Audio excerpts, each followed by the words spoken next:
So I know you've just completed this project on finding joy. Can you tell me a little bit about what else you're working on? Well, I've also been working for years now on a work that is going to come out in July called The Spiritual Lives of Young African Americans. And this work carries over with similar themes that we've been looking at, but it also focuses specifically on the intersection of religion and public life with Black youth. And so it wrestles with the question of how do young people stay faithful in a world where there's violence and police brutality on a day-to-day. And so we turn in that book, or I turn in that book, to really think about what does it mean to claim life or to choose life with Black youth. And so I articulate a critical pedagogy and a theology of abundant life with Black youth. And so it's been exciting to read some of that, but also to see the stories. There are young people who have inspired me because they will tell me that I live in a world that's completely overwhelmed by violence, but I still choose hope and I still choose life. And that encouraged me through the writing of that book. So I'm excited that it'll be out in July. So. Yes, and Dr. Farmer, you and I have just finished a book that we hope will come out in the fall. Yes. That is entitled Raising Hope, 4 Paths to Courageous Living with Black Youth. And we know that hope is really something that's needed with young people today. And in that book, we claim the fact that it's possible to have hope, that people are born to hope, and they must recover it and find out how to do it, and it often takes courage to do it. That's right. Plain grit sometimes to do it, to be able to say, I'm going to make it in spite of.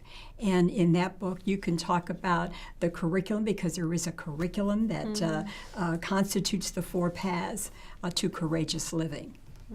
Yeah, so we have a pedagogy, 4 pedagogies. One, it focuses on art, which is really about awakening the imagination.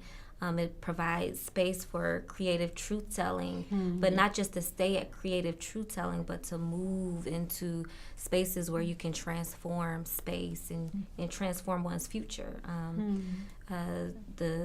What many people have begun to say, scholars, about reauthoring one's future, reauthoring one's identity.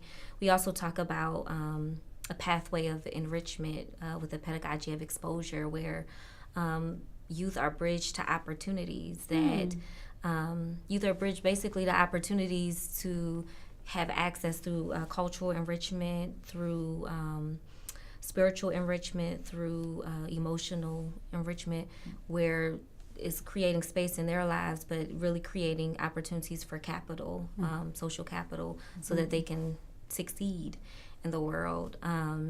We also talk about a pedagogy of narrative. Dr. And I'll let you say more about narrative, because that's your baby. Well, in narrative, it really is all around telling one's own story and making sense of one's own story and moving beyond the story where one might be stuck. Right. And being able to say, that this is my story, but I want something else for my life, and to carry it forward courageously. And it also means affirming the self as a valued creation of God. That is pivotal in this narrative piece.